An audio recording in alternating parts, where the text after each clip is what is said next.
पिछले एपिसोड में हमने देखा था कि वेनसडे गेट्स परिवार के बंगले पर जाती है। उन्हें वहाँ वो मॉन्स्टर मिलता है जिसके चलते उन्हें वहाँ से भागना पड़ता है। अब अगले दिन मेयर वॉकर का फ्यूनरल होता है। वेनसडे की नज़र सिर्फ उसके लक्ष्य पर है। उसे इन महत्तम के मुखौटों के पार देखना है। दुश्मन ने हर बार अपनी चालाकी से वेनसडे को हराया है, पर आखिरी मुकाबला अभी बाकी है। उसकी एक भी गलती उसे महंगी पड़ेगी। तभी वेनसडे को जंगल में कोई दिखता है। वो उसका पीछा करती है। यहाँ हम रूबरू होते हैं वेनसडे के अंकल से, अंकल फेस्टर। वेनसडे ने ही उन्हें लेटर लिखा था।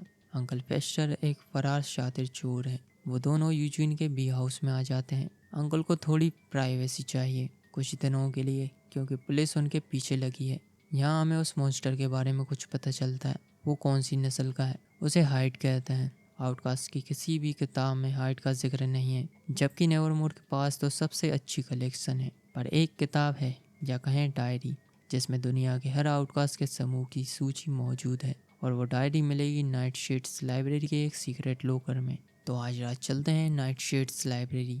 उससे पहले बात करते हैं वेनसडे की नोवेल। उसकी नोवेल एक मनगढ़ंत कहानी की तरह शुरू हुई थी, पर असलियत में उसने उसकी ज़िंदगी का आईना बना दिया। गेट्स के बंगले ने वेनसडे के सामने कई सवाल खड़े किए हैं। अगर लॉरेल गेट्स 25 साल पहले मर गई थी तो उसके कमरे में कौन रह रहा है? उसके पास वेनसडे की तस्वीरें क्यों हैं? और उसका उस हाइट से क्या ताल्लुक है? वो जो भी है, इस राज की खातिर किसी को भी मार सकता है।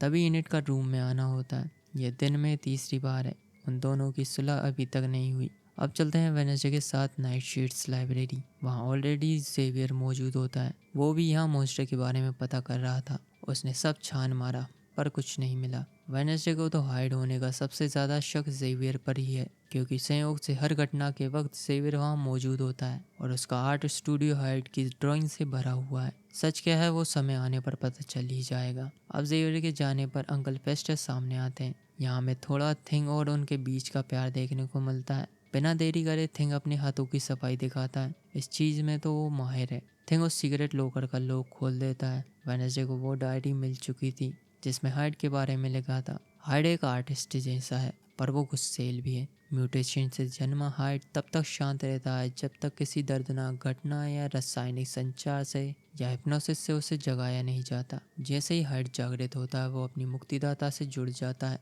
और उसे ही अपना मास्टर मानता है। पर वो अपने नए मास्टर की हर घटिया चाल का जानलेवा हथियार बन जाता है। इससे एक बात साबित हो जाती है कि खूनी एक नहीं दो हैं, हाइड और उसका मास्टर। अब सीन चेंज होता है और हम वेनसडे को जेवियर पर नजर रखते देख पाते हैं। जेवियर किसी से मिलने जा रहा है। अंकल फेस्टर एंड वेनसडे दोनों उनका पीछा करते हैं, अंकल की शानदार फटफटिया से। जेवियर मिलने आया था डॉक्टर केनबोर्ड से। वो भी थेरेपी क्लास लेता है और ये एक सीक्रेट है। वेनसडे प्रिंसिपल वीम से मिलने जाती है, क्योंकि उसे लगता है डॉक्टर केनबोर्ड ही जेवियर की मास्टर है। उसने भांप लिया कि जेवियर एक हाइड है और उसे अपने थेरेपी से जगा दिया। तभी वो उससे चुपके मिलती है, लेकिन डॉक्टर केनबोर्ड ऑलरेडी वहाँ होती है। इसलिए वेनसडे प्रिंसिपल वीम्स को कुछ नहीं बताती और वहाँ से वापस लौट आती है। वेनसडे और अंकल फेस्टर कैफे जाते हैं। अब तो जेरिको में अंकल फेस्टर के पोस्टर भी लगने शुरू हो गए हैं। पुलिस उन्हें खोज रही है। यहाँ टाइलर वेनसडे के पास आता है। टाइलर कहता है, हम डेट पर जाने वाले थे। उस रात जो हुआ उसके बाद तुम ना नहीं बोल सकती। वेनसडे को डेट में कोई इंटरेस्ट नहीं,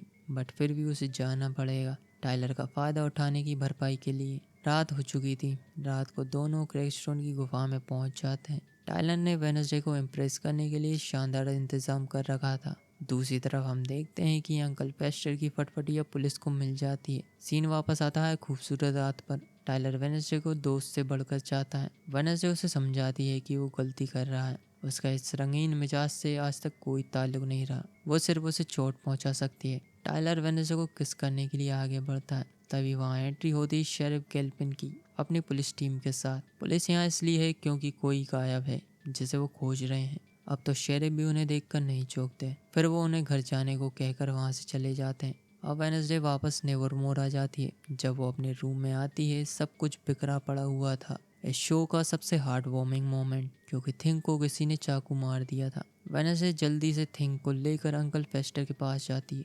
अंकल फेस्टर अपनी बिजली की पावर से थिंग को इलेक्ट्रिक शॉक देते हैं, पर थिंग के बचने की उम्मीद नजर नहीं आती। वेनसडे का इतना इमोशनल होना हमें पहली बार दिखा। अंकल फेस्टर फिर से कोशिश करते हैं एंड फाइनली थिंग के अंदर फिर से जान आ जाती है। किसी ने थिंग को पीछे से चाकू मारा था। खैर थिंग अब खतरे से बाहर है वेडनेसडे उसको टाँके लगा देगी। अब अंकल फेस्टर को यहाँ से जाना होगा क्योंकि पुलिस को उनकी खबर हो चुकी है और उनकी बाइक भी पकड़ी जा चुकी है।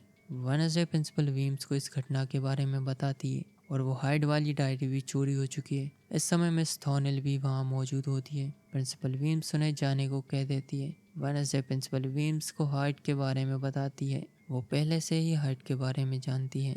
वेडनेसडे उन्हें ये नहीं बताती कि उन्हें किस पर शक है। बाहर आने पर बियंका वेडनेसडे को अपने साथ आने को कहती है। मैर वॉकर के खून के बारे में कुछ पता चला है। बियंका उसे लूकस वॉकर से मिलाती है। बियंका एंड लूकस एक दूसरे को थोड़ा जानते हैं। बियंका ने लूकस को मॉर्निंग सॉन्ग से बचाया था। मॉर्निंग सॉन्ग एक कल्ट या कहीं झूठा सेल्फ हेल्प मोमेंट है जिसे बियंका की माँ चलाती है, बट अब उसे बियंका की ज़रूरत है, लेकिन वो इन सब में नहीं पढ़ना चाहती। उसे इस घटिया प्रोग्राम से कोई मतलब नहीं। लूकस अपने पिता मेयर वॉकर की कंप्यूटर से कुछ लाया था।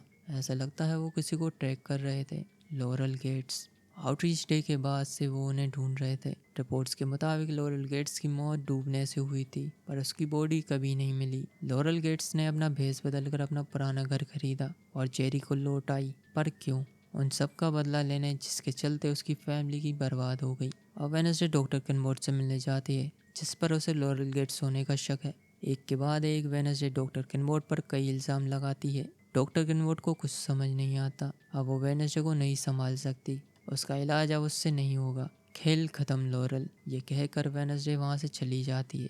वेडनेसडे के जाते ही डॉक्टर किनबोर्ड कॉल पर ये सब प्रिंसिपल वीम्स को बताती है। तभी हम देखते हैं कि डॉक्टर किनबोर्ड को अपनी बाथरूम से कुछ आवाज़ आती है। कॉल अभी कट भी नहीं हुआ था। डॉक्टर आहिस्ता सहमे हुए बाथरूम की तरफ बढ़ती है। बाथरूम में हाइड होता है और वो डॉक्टर किनबोर्ड पर हमला कर देता है। डॉक्टर किनबोर्ड की मौत की खबर सुन के वेडनेसडे का फ्यूज उड़ जाता है। अब बस बहुत हो गया। अब वेडनेसडे जेवियर के आर्ट स्टूडियो जाती है। थोड़ी देर बाद जेवियर वहाँ आता है। जेवियर ने डॉक्टर किनबोर्ड की हाइट के हमले की ड्राइंग भी बनाई हुई थी। वेडनेसडे को वहाँ रोवन का इनहेलर मिलता है, यूजीन का चश्मा, वेडनेसडे की तस्वीर जो छुप के ली थी और डॉक्टर किनबोर्ड का नेकलेस। ये सबूत काफ़ी थे उसे पकड़वाने के लिए। वेडनेसडे प्लान के साथ आई हुई थी। तभी पुलिस वहाँ आती है और जेवियर को गिरफ्तार कर लेती है। जेवियर को लगता है उसे फंसाया गया है। वेडनेसडे को अब थोड़ा ठंडक मिलती है। उसने हाइट को जो पकड़ लिया। अपने रूम में आने पर वो देखती है एनिथ थिंग के साथ हुई घटना की वजह से वापस वेडनेसडे के साथ रहने के लिए लौट आई है। दोनों के बीच अच्छी अंडरस्टैंडिंग होने लगी थी।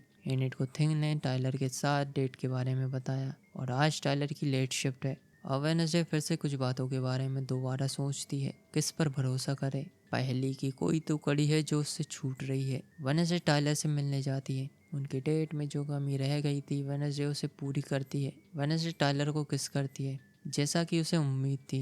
वेडनेसडे को साइकी झलक आती है। इस बार वो देखती है हाइड को। टाइलर ही असली हाइड है, उसी ने डॉक्टर किनबोर्ड को मारा। टाइलर को नहीं पता वेडनेसडे को साइकी झलक दिखती है। वेडनेसडे बिना देरी किए जल्दी से वहाँ से निकल लेती है। जाहिर है वेडनेसडे जिस पहले लड़के को किस करेगी वो एक खूनी दरिंदा ही निकलेगा। शायद यही उसकी पसंद है। इसी के साथ एपिसोड 7 भी यहीं पर एंड होता है। मिलते हैं अगले एपिसोड में।